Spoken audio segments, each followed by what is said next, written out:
정부에서 이 공급 관련해서 대책을 발표할 거라는 얘기가 지금 돌고 있습니다. 처음은 공급 대책으로 시작했거든요. 네. 규제 이런 것도 풀어줄 것이다. 어찌됐든 이 정부가 공급 대책을 내세우는 거는 상승을 시키기 위한 게 아니라는 아니다. 거죠. 만약에 해준다면 그거는 진짜 미친 짓입니다.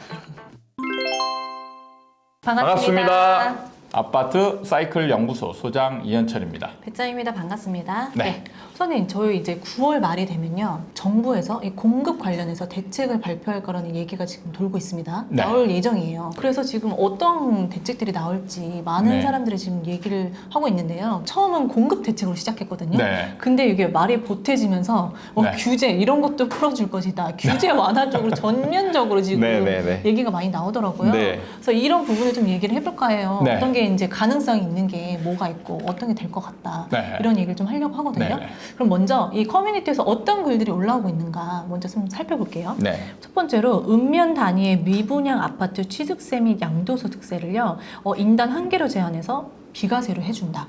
이런 내용이 있고요. 네. 미분양 아파트 중도금 대출 1인당 허그 보증 한도 2건을 폐지를 시킨다. 그리고 생활형 숙박시설 준주거 허용 기준 시점을 좀 논의 중이고, 중소형 전용 85제곱미터 이하 오피스텔과 도시형 생활주택을 주택수에서 지금 카운팅 되잖아요. 그걸 제외를 시켜준다.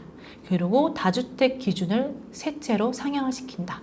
그리고 여섯 번째는 분양권의 양도세 보유 기간을 2년이 아니라 1년 이상 됐을 때 일반 과세를 해준다. 그리고 일곱 번째, 분양권의 거주 의무를 폐지시킨다. 그리고 취득세 단계적 중과 완화를 계획시킨다. 그리고 양도세 중과 폐지 법을 개정한다. 그리고 마지막 10번째로는 출산 대책을 위한 청약 가점을 단계적으로 적용시킨다. 이런 10가지가 지금 커뮤니티에서 좀 대두되고 있더라고요. 네. 그래서 이게 여론이 정말 많은 분들이 화도 냈다가 이거는 좀 할만하다 또 이렇게 얘기를 했다가 또 의견이 많더라고요. 네. 소장님도 보셨어요? 이게 참 뭔가 이 찌라시 이렇게 나오는 게 다 보면 이게 일종의 이제 상승론자들, 네. 이런 바램인들인 거잖아요. 이렇게 됐으면 좋겠다.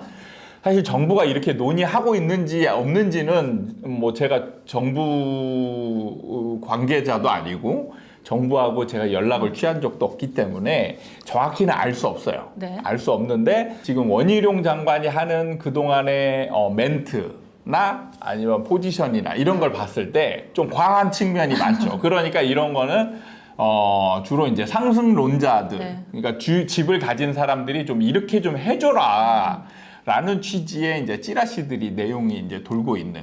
그리고 이제 정부가 지금은 아닌데 나중에 되면 이제 거의 반드시 해줄 만한 그런 항목들도 이제 들어가 있어요. 그거를 이제 시기별로 나눠져 있거든요.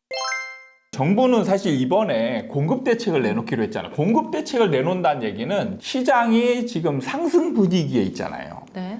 그러니까 상승 분위기로 계속 유지되거나 아니면 더 확대되는 거를 경계하고 있는 멘트예요. 지금 가장 많이 상승의 원인으로 꼽는 주된 이유가 지금 인허가량, 지금 신축 공급이 너무 적다.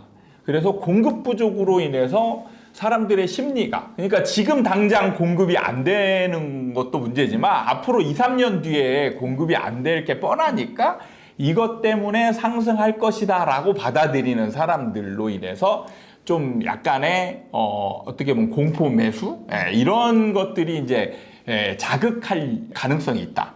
이렇게 봐서 이거를 차단하겠다. 이런 지금 취지거든요. 그러니까 어찌됐든 이 정부가 공급 대책을 내세우는 거는 상승을 시키기 위한 게 아니라는 거죠. 네, 그렇죠. 네. 상승의 흐름을 어느 정도 막아서 안정시키겠다라는 취지거든요. 그럼 여기에 상승에 불을 지르는 이런 항목들은 사실 할 가능성이 이렇게 많지 않은 거예요. 지금은. 이런 측면에서 지금 당장 이런 것들이 추진되기는 쉽지 않다. 그럼 이게 나온 게 솔직히 저도 봐도 이건 정말 규제 완화가 아닌가 이런 생각이 들 정도로 좀 들었는데, 소장님 보시기에 공급 대책으로 나올 만한 것은 또 어떤 게 있을까? 어떤 부분을 고민하고 있을지. 사실 공급 대책은 정부가 할 수 있는 게 많지 않아요. 정부가 할 수 있는 거는 공급을 하겠다. 그러면은 기존에 계획되어 있는 것들을 확실하게 이제 추진하겠다. 이거와 이제 그 계획되어 있지 않은 부분에서 새로운 거를 이제 하겠다 이런 측면인데 지금은 사실 공급 대책이라는 게 할 만한 게 그동안에 쌓여있던 계획은 되게 많거든요. 네. 3기 신도시부터 해가지고 맞아요. 이 공급 대책이 확실하게 많이 잡혀 있어요. 그래서 250만 가구 공급에 대한 계획들이 잡혀 있었는데 문제는 현실적으로 이게 실현이 안 되고 있는 중이에요. 그러니까 정부 입장에서는 이거를 실현 가능성을 높이는 쪽으로만 얘기를 해도 우리는 공급을 충분히 하고 있고 우리가 의지도 있다라는 거를 표현할 수 있는 충분한 상황이 되는 거예요.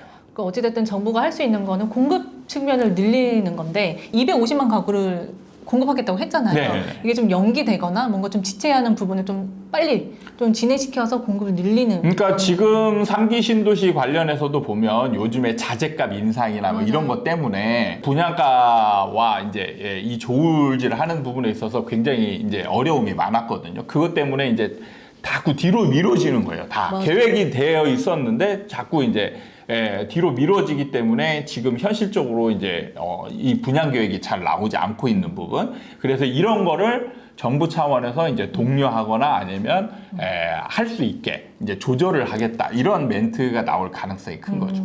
그러면 이제 공급 속도를 늘리는 건데 이 속도를 늘리는 것도 있지만요. 네. 여기 보시면요, 막 생활형 숙박시설이라던가 오피스텔이던가 네. 이런 걸 주거로 네. 좀 인정을 해줘라 이런 네. 얘기도 되게 많거든요. 네, 그것도 네. 어떻게 보면 그것도 공급이 늘어나는 게 또 마찬가지니까요. 그렇죠. 이런 부분은 또 어떻게 보세요? 그러니까 이 부분에 대해서 명확히 해야 될 필요가 있어요. 정부가 제대로 인식하고 있는지 모르겠지만 지금 실질적으로 공급이 부족한 건 아니거든요. 그러니까 주택이 부족해서 부족했다라면 2022년에 하락할 이유도 없고요. 그 다음에 지금 상승 기류가 막 엄청 센 것도 아니고 매수가 막 사람들이 지금 집이 없어서 난리다 이런 건 지금 없거든요. 살 집이 없다 막 이런 네. 얘기도 안 들리잖아요. 그러니까 지금 이런 거는요, 어떻게 보면 지금 정부한테 가스라이팅을 하고 있는 중인 거예요. 공급을 해라. 집이 부족하다. 그렇죠. 약간 그러니까 이렇게. 무조건 상승은 뭘로 연결을 시키냐면 공급 부족으로 연결을 시키는 거예요. 네. 그러니까 수요가 그냥 수요가 많거나 뭐 이렇게 해서 이제 아니면 근데 이 수요도 실수요라기보다는 어떤 공포 수요 아니면 불안 수요 아니면 가수요, 투기 수요 이런 것들인데 이런 것들을 실거주로 다 연결을 시켜버린다는 거죠. 그리고 또 사람들이 원하는 건 아파트 수요가 더 많다. 이게 부족하다. 이렇게 또 얘기를 하는 건가요? 아니요, 이거랑은 좀 상관이 없어요.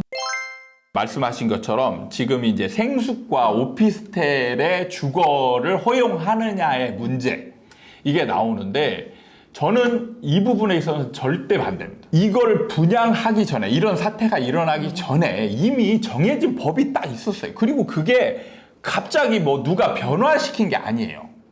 그죠. 그냥 있던 법이에요. 없던 게 생긴 게 아니라. 예, 그냥 그 수십 년 전부터 그대로 있던 법이 주택 상승과 맞물려서 이런 것들이 지금 분양을 어마어마하게 했던 거예요. 맞아요. 생각나네요. 그걸 다 알고 있는 상황에서 받은 거예요. 그리고 그게 인기 있었던 이유가 주거 카운팅, 주택수로 카운팅이 안 됐기 때문에 그렇죠. 인기가 안 된 많았던 거예요. 거잖아요. 예, 근데 이제는 이제 주거로 해달라 이거잖아요. 지금 때를 쓰고 있는 거예요. 그러니까 목소리 크면 법이 바뀔 수도 있다. 이런 걸 보여주면 안 된다는 거예요. 그렇죠. 이거는 지금 국가, 나라의 그 통치 체계나 법 질서를 완전히 무너뜨리는 행위인 거예요. 이게 소장님 여기는 이건 정말 하면 안 되는 거고 반대하는 입장인데 만약에 보시기에 지금 법이 또 엄청 많이 바뀌고 또 그런 사례가 있었으니까요. 네. 사람들이 보기에 이것도 목소리 크게 하면 해주는 거 아니냐. 네. 이번 정부는 어떻게 반응할지 좀 예상이 되세요? 그러게요. 저도 네, 원희룡 장관이 멘트가 하나씩 나오는 게 오피스텔의 주택수 제외하는 부분, 그 다음에 생숙의 주거 허용 문제 이런 것들을 지금 검토하고 있다. 이렇게 나오는 멘트 자체가 위험한 거죠. 해줄 가능성이 있는 거예요. 위험하지만 내뱉은 거잖아요. 네. 그래서 이런 커뮤니티 제가 지금 그래서 강하게 지금 이렇게 얘기를 하는 게 해주면 안 된다는 거죠. 그러니까 생숙 같은 경우에는 분양하는 사람들이 일종의 이게 거주가 가능하다라는 식으로 분양을 했고 그거를 그냥 믿어버리는 거예요. 맞아요. 그럼 그거를 정부의 잘못으로 하면 안 되는 거죠. 그 사람들 간의 문제인 거지. 이런 거는 그들 간의 민사로 해결해야 되는 부분인 거예요. 조심해야 될 필요들이 있는 거예요. 그 피해를 당하는 사람들이 스스로 조심해야 될 부분이 있는데 정부가 해결을 해주면 이 피해자들, 피해 당할 여지가 있는 사람들이 이제 조심하는 게 없어지는 거예요.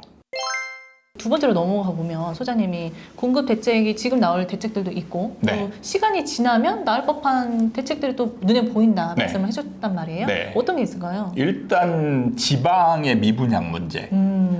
이거는 제가 볼 때 이제 100% 나옵니다. 어쨌든 미분양 대책은 한번 시장이 침체돼서 무너지면요, 이게 해결이 안 돼요. 그냥 계속 쌓이게 됩니다. 그래서 서울도 마찬가지고 지방도 마찬가지고 미분양이 이제 쌓이게 되면 이게 사람들이 집을 살 필요가 없어요. 공급이 부족한 게 아니란 얘기예요. 집값이 올라가냐 안 올라가냐 이걸로 보는 거예요. 그런데 미분양이 쌓이면 안 올라가잖아요. 네. 안 올라가니까 안 사는 거예요. 임차를 선택한다. 예. 그러면은 계속 미분양이 쌓이고 해결이 안 되고 그러면 건설사들이 위험해지고 그러면 이게 좀 심각해지면 우리나라 국가의 전반적인 경제 문제로 연결이 되기 때문에 네. 반드시 나올 거예요.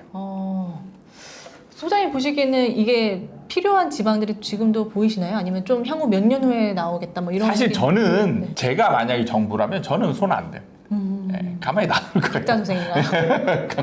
각자 도생할 부분은 해야죠. 네. 무너질 건 무너지고 거기서 적자 생존이라고 하나 이렇게 하면서 사실 그래야 경제가 발전하는 거거든요. 네. 근데 자꾸 정부가 도와주면 그걸로 인해서 사람들은 이렇게 되면 정부가 도와주네? 그러면은 야 이런 가능성이 있는 거 좀 미리 사두면 나중에 도움이 되겠네. 그게 또 하나의 투기 심리를 또 자극할 수도 있는 거죠. 그렇죠. 그게. 이렇게 이제 되기 때문에 사실은 놔두는 게 좋은데 나올 거예요, 이거는. 그리고 이거는 제가 적극적으로 말리지는 않습니다. 이거는 어쩔 수 없다면 어차피 이게 사이클의 한 부분이거든요, 아, 이거는. 어. 사이클의 한 부분이기 때문에 지방 같은 경우는 제가 볼 때는 이번에 나올 가능성이 아예 없는 것도 아니고요. 오, 네. 그 다음에 이번에 안 나오더라도 아마 나오긴 할 것 같아요. 지금 보면은 사실 상당히 구체적인 게 읍면 단위죠. 읍면 단위라는 게 뭐냐면 지금 우리가 인구가 감소하면서 인구 소멸이 우려되는 지역인 거예요. 이런 지역에 미분양이 많다. 그러면 이런 걸 좀 뭔가 정부 차원에서 도와주면 인구가 그런 쪽으로 이제 분산되는 효과도 있을 수 있기 때문에 네. 정부 차원에서는 충분히 고려할 만한 멘트가 되는 거예요. 근데 이게 안으로 들어가 보면 네. 참 다른 게 네. 대구 이런 데도 군 단위 지역이 있거든요. 네. 그다음 포항이나 뭐 이런 데들도 군 단위 지역이 있어요. 이런 데 미분양이 광역시 많으면 안에도. 네. 그렇죠. 그러니까 생활권은 도시예요. 행정구역만 읍면 이거 뭐 알려주시는 거 아니에요? 이거는? 이런 데이기 때문에 네. 사실은 이렇게 읍면 단위로 구분을 지어서 막 이런 데를 도와주겠다 이렇게 해서 하면은 이게 실질적으로 진짜 시골 느낌이 나는 지역에 도와주는 명분이 있지만 네. 나중에 보면 이 다 도시에 해당하는 지역들이 혜택을 입게 되는 그런 상황이 이제 벌어지는 거예요. 그러니까 취지는 정말 지방의 이런 소도시를 도와주려고 했으나 네. 이 혜택을 받는 데는 이 광역시의 조그만 그렇죠. 부분이 된다. 네. 이거 딴 건 또 없으세요? 또? 그 다음에 보면은 미분양 아파트 중도금 대출이나 이런 것들도 나올 가능성이 충분히 있어요. 그러니까 중도금 대출 같은 경우는 시장 상황에 따라서 이자 부분이나 이런 게 다 바뀌어요. 네. 그래서 중도금 대출이 원래는 기본적으로 있는 거거든요. 근데 그 분양권 시장이 난리가 나니까 중도금 대출을 막 이게 규제를 했잖아요. 안 네. 되는 곳도 있고 맞아요. 굉장히 네. 적게 나가는 데도 있고 이럴 때 정부가 이제 이 미분양 해소를 위해서 중도금 대출 규제를 어느 정도 이제 풀어주거나 이렇게 이제 할 수 있고 그 다음에 이제 여기에서 이자 부분도 나중에 보면 이제 무이자도 나올 거고 막 이렇게 될 거예요. 어쨌든 정부는 이 부동산을 보는 시각 자체가 부동산만 똑 떼놓고 보는 게 아니라 부동산에서 연관돼서 이 경제 전반에 어느 정도 영향을 미칠지를 다 생각을 해서 거기에 정말 심하게 타격을 줄 것 같다. 네. 그런 부분을 이제 나온다. 그런 부분부터 이제 해소를 하려고 노력을 하게 되는 거죠. 네. 그래서 규제 완화는 앞으로 이제 거의 100%다 해주게 돼 있어요. 근데 시기가 문제예요. 지금 이제 하나둘씩 네. 풀고 있잖아요. 네. 그래서 지금 남아있는 어. 규제들. 그래서 지금 보면 취등록세 중과 네. 뭐 그다음에 양도세 중과 이런 것들이 아직 조금 남아있잖아요.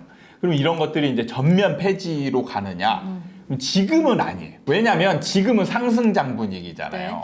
이럴 때 이걸 풀어주면 네. 불에다가 휘발유를 찧었는 거예요. 그래서 이런 경우는 정부 입장에서 위험해요.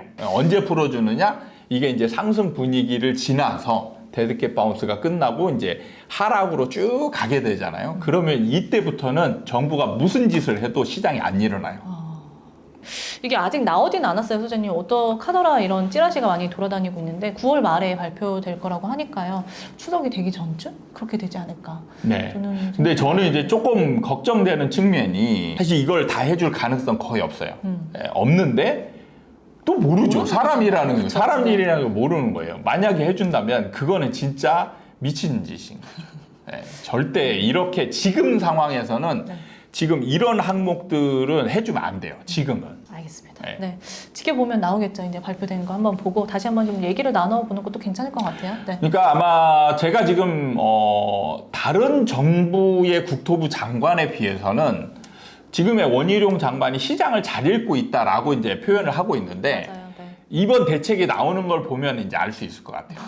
그러니까 제가 볼 때 지금 제 나름대로의 기준으로 봤을 때는 좀 잘 읽고 있는 걸로 보여집니다. 그래서 지금 정부가 하는 포지션은 시장을 좀 누르는 쪽이 더 맞거든요. 지금은. 네. 예, 그러면은 공급 대책이 나오지.